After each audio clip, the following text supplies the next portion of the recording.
Hi everyone, it's Cathy Zielske. Welcome back to my YouTube channel. Today I've got a fun idea that you can do with any stencil that you own. And that idea is simply dry embossing with a stencil.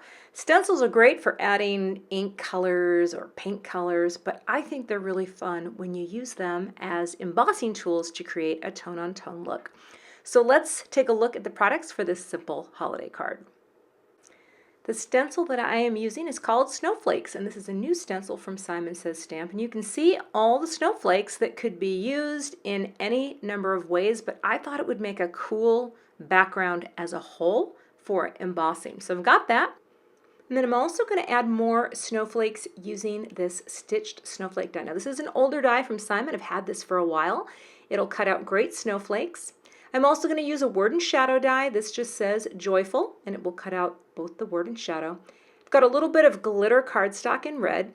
And then for my other cardstock, 2 different weights of Neenah Solar White. I've got the heavier and the lighter, the 80-pound, which works really well for dry embossing.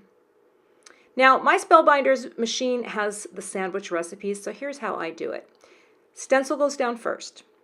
Cardstock goes down on top, and I've left it a little big because I'm going to trim it down. Put the embossing mat on top and the embossing plate, and these items came with my Spellbinders Platinum machine. And I'll just run it back and forth a few times to get a really nice impression. The idea is that paper is going to push up, and when we reveal, we are going to have a magical, dry embossed, tone-on-tone image of snowflakes. And when I tilt it here in the light, you can really see it. It's subtle, but I really love doing this with stencils. I think it's a great way to add texture. I'll cut out a panel using one of my favorite die sets. This is the A2 Layers dies from Waffle Flower, because I want to control a perfect cut. And I framed it out to get the snowflakes that I wanted, and now that's ready for my card base. I'm also going to cut out Joyful and the flakes out of the heavier weight of cardstock. Ran that through, and I realized after I revealed the cut that it didn't quite cut all the way through. Joyful worked great, but the snowflakes themselves, sometimes you're going to need a metal shim. And when I realized that it wasn't going to pop through the back, I grabbed my metal adapter plate and took a new piece of cardstock and ran this through. And the cool thing is the cut was perfect. And once I popped out all my snowflakes, which I like to do this on a foam mat because then you can poke down and you're not going to bend your die cuts in any way, so it's a really easy way to go quickly. But I was left with this piece, and I can save that for another card project. Next, I'm going to cut out the Joyful from the red glitter cardstock, run that through a few times. And here's a little pro tip. Sometimes I just throw my die at the plate and it pops out. That's a pro tip. Sometimes your die goes flying though and you lose it, so buyer beware. I've got some fun foam here, and I'm going to use a little of this really sticky Scrapbook Adhesives tape runner. Just coat that on the back and then pop my foam on to create nice even dimension for the panel.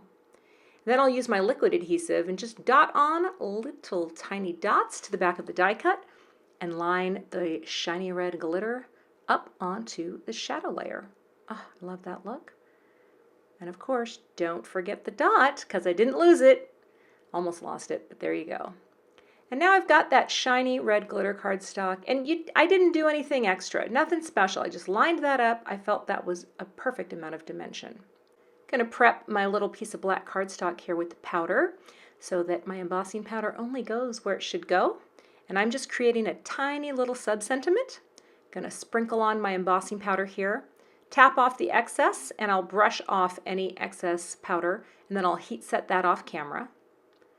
I'm using sentiment label dies. I use these all the time for trimming out little delicate sentiments like this. You tape it all down, you run it through, and then once it's cut, you tape it down again and use the little banner notches to create a perfectly cut notched banner edge. And then I'll trim that down as well. Scoring my card base here, this is going to be 5.5 by 4.25 US A2 sized.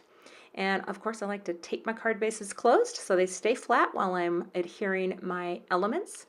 I've got a little liquid adhesive dotted all over the back of the foam on the embossed panel, and I'll just line that up and pop it down.